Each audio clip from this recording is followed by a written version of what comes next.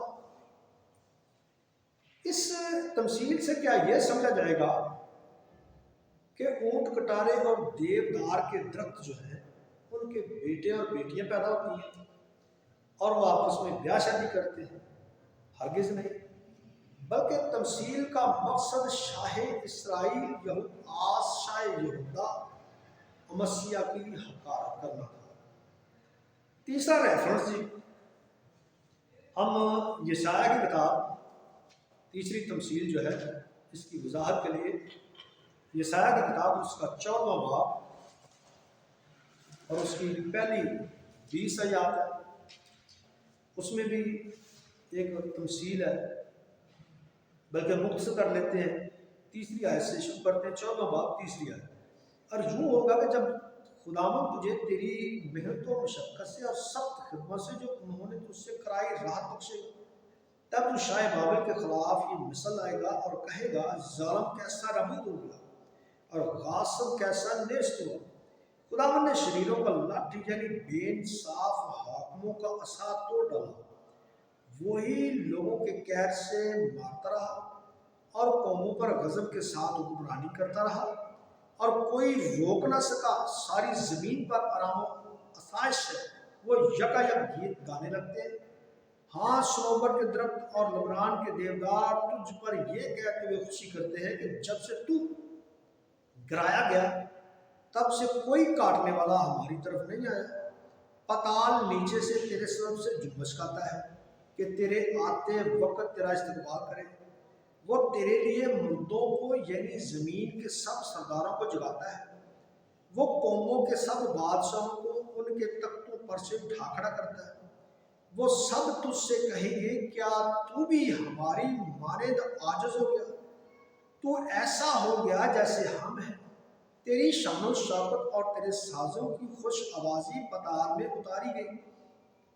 تیرے نیچے کیڑوں کا فرش ہوا اور کیڑے ہی تیرا بالا پوش بنے۔ اے صبح کے روشن ستارے، تو کیوں کر آسمان پر سے گر پڑا؟ اے قوموں کو پست کرنے والے، تو کیوں کر زمین پر پٹکا گیا؟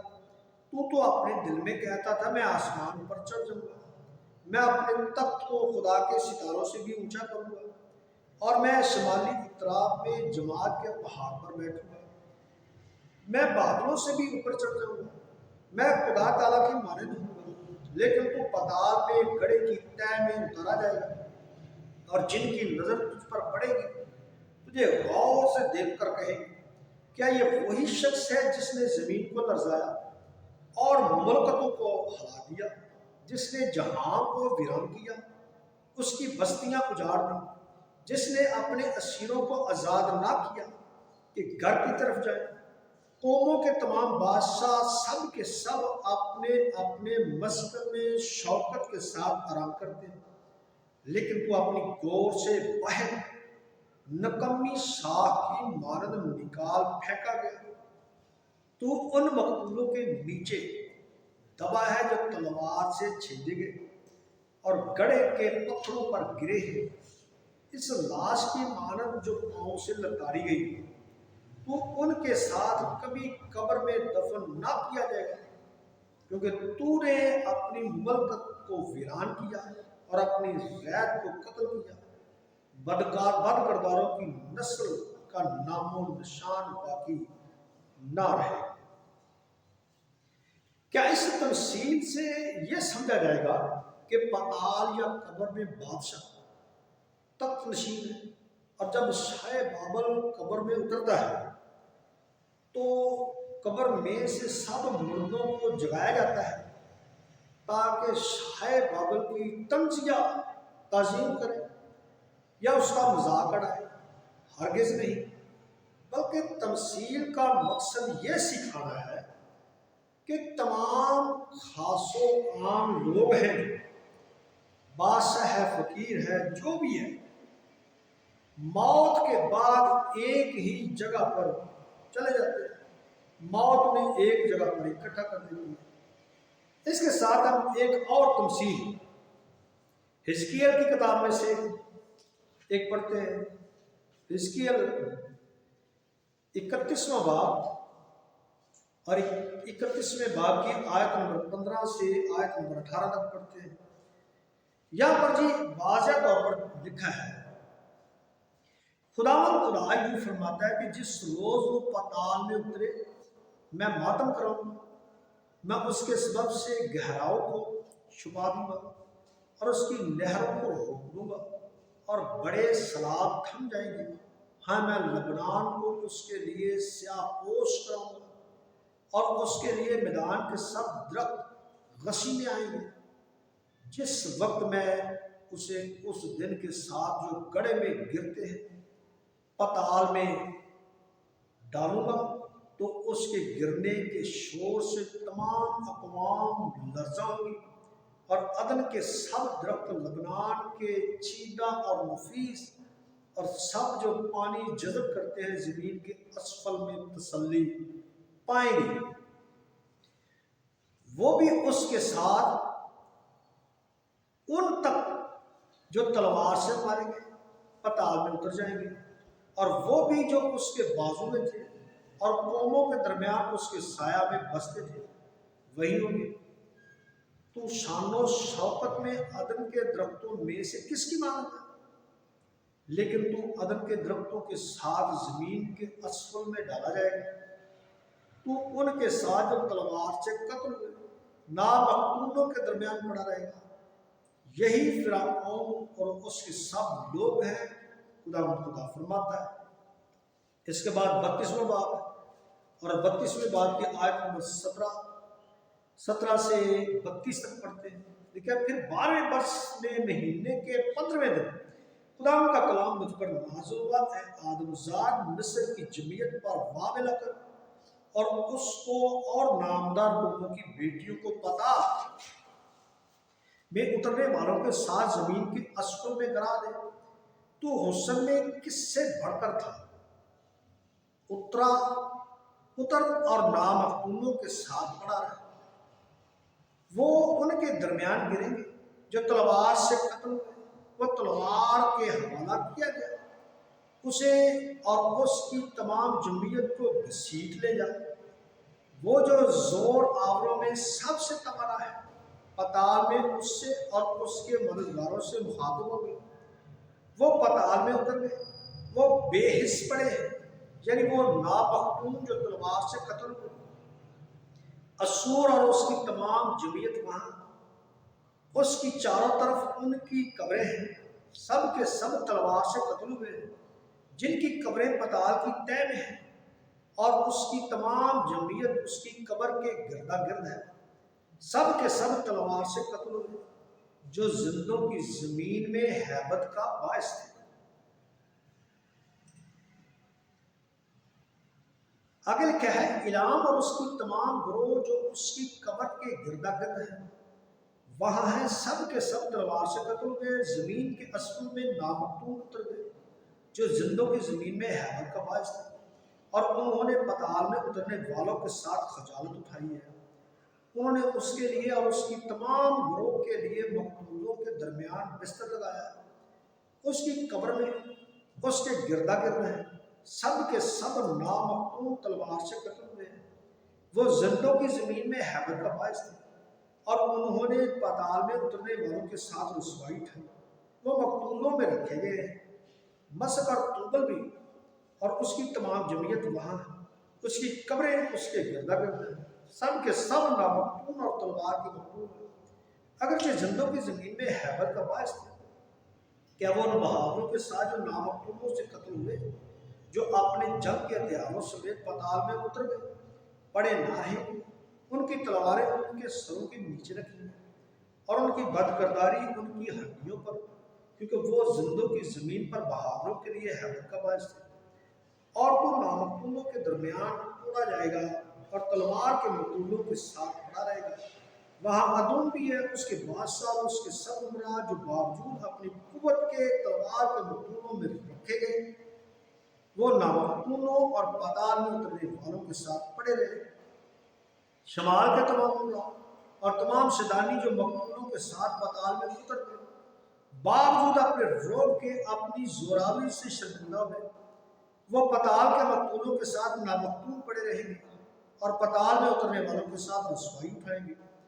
فرعون ان کو دیکھ کر اپنی تمام جمعیت کی بابت تسلی پذیر ہوگا۔ ہاں، فرعون اور اس کا تمام لشکر جو تلوار سے قتل ہو گئے، خدا فرماتا ہے، کیونکہ میں نے زندوں کی زمین میں اس کی ہیبت قائم کی اور وہ تلوار کے مقتولوں کے ساتھ نامقتولوں میں رکھا گیا۔ ہاں، فرعون اور اس کی جمہوریت خدا فرماتا ہے۔ دیکھیں جی، یہ تمثیل بھی ایک خاص مقصد کے تحت کی گئی ہے۔ کیا اس تمثیل سے یہ سمجھا جائے گا کہ قتل کرنے والوں کو اپنے ساتھ جب قبر میں دیکھیں گے تو سچ مچ تسلی پائیں گے؟ ایسا ہرگز نہیں، بلکہ تمثیل کا مقصد یہ سکھانا کہ تمام مرنے والے ایک ہی جگہ پر جاتے ہیں۔ ایک حوالہ اور اس کی وضاحت کے لیے یرمیہ کی کتاب میں سے ہم پڑھتے ہیں۔ یرمیہ 31واں باب ہے، 31ویں باب کی آیت نمبر 15 سے آیت نمبر 17 تک پڑھتے ہیں۔ یہاں پر یہ ایک بڑا ایک اہم بیان ہے جو لوکا میں پائی جانے والی تمثیل ہے، اس کو سمجھنے کے لیے یرمیہ 31واں باب آیت نمبر 15 اور آیت نمبر 17 تک اسے پڑھتے ہیں۔ لکھا خداوند یوں فرماتا ہے کہ راما میں ایک آواز سنائی دی، نوحہ اور زار زار رونا، راخل اپنے بچوں کو رو رہی ہے اور اپنے بچوں کی بابت تسلی پذیر نہیں ہوتی کیونکہ وہ نہیں ہے۔ خدا فرماتا ہے اپنی زاری کی آواز کو روک اور اپنی آنکھوں کو آنسوں سے باز رکھ، کیونکہ تیری محنت کے لیے اجر ہے۔ خدا فرماتا ہے وہ دشمن کے ملک سے واپس آئیں گے، اور خدا فرماتا ہے تیری عاقبت کی بابت امید ہے، کیونکہ تیرے بچے پھر اپنی حدود میں داخل ہوں گے۔ کیا اس تمثیل سے یہ سمجھا جائے گا کہ راغل اپنی موت کے تقریباً 2000 سال بعد جب اس کے بچوں کا قتل ہوا تو قبر میں روتی رہی؟ ہرگز نہیں، کیونکہ اس تمثیل کا مطلب یہ ہے ہی نہیں۔ کیا کوئی مان سکتا ہے کہ درخت چلتے پھرتے آپس میں باتیں کرتے ہیں؟ ہرگز نہیں۔ کیا کوئی مان سکتا ہے کہ درختوں کے بیٹے بیٹیاں ہوتے ہیں اور وہ آپس میں بیاہ شادی کرتے ہیں؟ ہرگز نہیں۔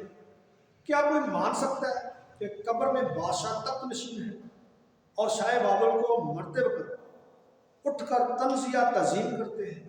ہرگز نہیں۔ کیا کوئی مان سکتا ہے کہ قتل ہونے والے قتل کرنے والوں کو موت پر، ان کی موت پر وہ تسلی پذیر ہوتے ہیں؟ ہرگز نہیں۔ کیا کوئی مان سکتا ہے کہ مرنے والے آپس میں باتیں کرتے ہیں؟ ہرگز نہیں۔ واضح اور لوکا 16ویں باب کے تمثیلی بیان کا ہرگز مطلب یہ نہیں ہے کہ مرنے والے فوری آرام میں یا عذاب میں چلے جاتے ہیں، بلکہ تمثیل کا مقصد یہ سکھانا تھا کہ غریبوں کا خون چوس کر غل شریں اڑانے والے دولت مند لوگ جو ہیں وہ اپنے اوپر خدا کا غضب لائیں گے، جبکہ غریب ایماندار جو ہیں وہ آرام میں داخل ہوں گے، وہ آرام میں داخل کیے جائیں گے۔ یاد رہے یہودی روایات میں ایسے بے شمار واقعات پائے جاتے ہیں جن میں اجر کو آرام کی جگہ کو ابراہیم کی گود کے طور پر واضح کیا گیا اور سزا کو جہنم کہا گیا ہے۔ کیا مناسب ہے کہ ایک تمثیل کو دیگر تمثیلوں سے الگ کر کے اپنے لیے ایک ہولناک عقیدہ بنایا جائے؟ یاد رہے ڈاکٹر ایڈم کلارک کا کہنا ہے کہ کوئی تمثیل کسی عقیدہ یا تعلیم کا ثبوت نہیں ہو سکتی۔ مسٹر ٹرنچ کا کہنا ہے